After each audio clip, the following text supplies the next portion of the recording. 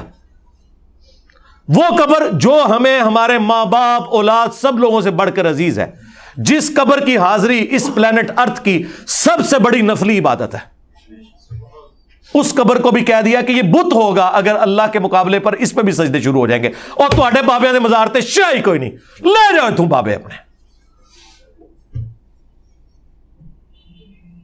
جس قبر کی عظمت تھی اس کا سٹیٹس کلیئر کر دیا ہے، اللہ میری قبر کو بت نہ بننے دینا کہ لوگ پوجا کریں۔ نبی کا تو کوئی قصور نہیں، لیکن حضور خود اپنی قبر کے بارے میں کہہ رہے ہیں کہ اسے بت نہ بنانا۔ ابو داؤد میں حدیث ہے، میری قبر پہ میلہ نہ لگانا، تم دنیا کے کسی بھی حصے میں درود پڑھو گے اللہ تمہارا درود مجھ تک پہنچا دے گا۔ اللہم صلی علی محمد وعلی آل محمد۔ درود کے لیے بھی میلہ نہیں لگانا، تمہارا درود میرے تک پہنچ جائے گا۔ سلام عرض کرو اور نکل جاؤ آگے، میلہ نہ لگانا۔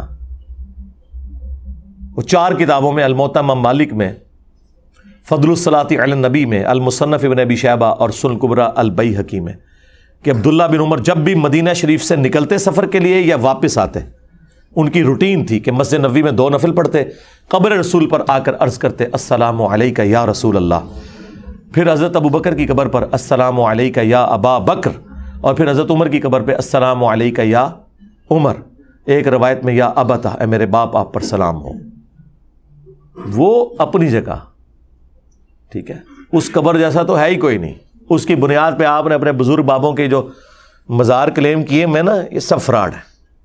باقی مزارات، گنبد خضرا، یہ ایک الگ سے ایک سینسٹیو ٹاپک ہے، اس پہ میری الگ سے ویڈیوز ریکارڈ ہے، وہ پھر مجھے 2 گھنٹے اور لگ جائیں گے، اس کے لیے آپ میری ویڈیوز دیکھیں۔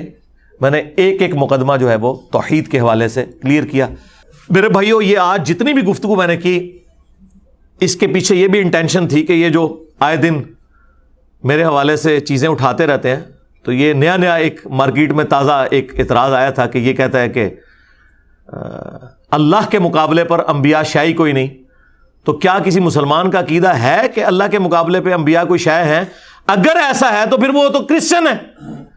یہ تو کرسچنز کا عقیدہ ہے کہ پیرلل میں 3 گاڈ ہیں، اللہ، جیزس کرائسٹ اور ہولی گوسٹ، حضرت جبریل علیہ السلام۔ کہتے ہیں مجھے یہود و نصارہ کے ایجنٹ ہو، خود ہو ایجنٹ ان کے، کہ تم یہ عقیدہ رکھتے ہو کہ پیغمبر اللہ کے مقابلے پہ کوئی شے ہے؟ پھر یہ ٹھنڈے ہو جاتے ہیں، کہتے ہیں نہیں وہ علی بھائی مسئلہ یہ نہیں ہے، وہ ہم یہ کہتے ہیں کہ پیغمبر تو اللہ کے مقابلے پہ ہے ہی نہیں ہے، خود نہ آپ کھڑا کریں۔ وہ تو میں نے آپ کو قرآن سے آیات بتا دی کہ اللہ تعالیٰ نے خود انہیں کھڑا کیا ہے مقابلے پہ، اس لیے کہ لوگوں نے کھڑا کیا ہوا تھا، پھر اللہ نے مقابلے پہ کھڑا کر کے اپنا سٹیٹس واضح کیا کہ یہ اللہ ہے اور یہ اس کے پیغمبر ہے۔ ہاں، قل فمن یملک من اللہ شیئا، اے نبی ان سے فرماؤ بھلا اللہ کا کوئی کیا بگاڑ لے گا کہ اگر اللہ ارادہ کرے عیسیٰ کو، اس کی ماں کو اور جتنے بھی زمین پہ ہیں سب کو ہلاک کر دے۔ یہ اللہ نے خود سے کیوں مقابلے پہ کھڑا کیا؟ تاکہ آپ کا دماغ کھولے، کیونکہ سٹارٹ اس آیت کا ان الفاظ سے ہوا ہے، لقد کفر الذین قالوا ان اللہ هو المسیح ابن مریم، بے شک وہ لوگ کھلا کفر کر رہے ہیں جو کہہ رہے ہیں کہ عیسیٰ ابن مریم ہی اللہ ہے، یا آج کی زبان میں جو یہ کہہ رہے ہیں کہ انبیاء اور بابے بھی اللہ کے مقابلے پہ بڑی شے ہیں، کفر کر رہے ہیں۔ قل فمن یملک من اللہ شیئا، بابے تے شیء کوئی نہیں، شیئا، اے نبی تم فرماؤ کہ اللہ کا کوئی کیا بگاڑ لے گا اگر اللہ ارادہ کرے عیسیٰ، ان کی ماں اور سب لوگوں کو ہلاک کر دے۔ اس سے بڑھ کر تو کوئی، وہ جو پھر ڈاکٹر سار صاحب والی بات ہے، اس سے بڑھ کر ننگی توحید بیان ہی نہیں ہو سکتی۔ یہ ننگا وہ والا ننگا ہے، تلوار کو ننگا کرنا سمجھانے کے لیے۔ اللہ کے فضل سے بڑے عرصے سے یہ میرے دماغ میں تھا کہ میں آپ کو یہ ان الفاظ کے ساتھ بھی ذرا کلیئر کر دوں جو یہ ٹرمز یوز کرتے ہیں، شیطانی توحید اور رحمانی توحید۔ میرے خیال ہے میں نے آلموسٹ 1.5 گھنٹے کے اندر اتنا کچھ آپ کو دے دیا ہے۔ ویسے تو میں الحمدللہ فی البدی 1.5-2 گھنٹے اور بول سکتا ہوں صرف اس بات پہ، لیکن وہ پھر ویڈیو لمبی ہو جائے گی۔ میرے خیال ہے اتنی ویڈیو کافی ہے ان لوگوں کے لیے جو حق کا راستہ اختیار کرنا چاہیں اور پیغمبروں کی توحید جو کہ رحمانی توحید ہے اسے اڈاپٹ کرنا چاہیں، اور بابوں کی بتائی ہوئی جعلی توحید جو کہ شیطانی توحید ہے اس سے جان چھڑانا چاہیں، اور اپنی نسبت کو اس شخص کے ساتھ مضبوط کرنا چاہیں جس کی قبر مدینے میں ہے۔ صلو علی محمد وعلی آل محمد، اللہم صلی علی محمد وعلی آل محمد واصحاب محمد وازواج محمد وامت محمد اجمعین الی یوم الدین، آمین۔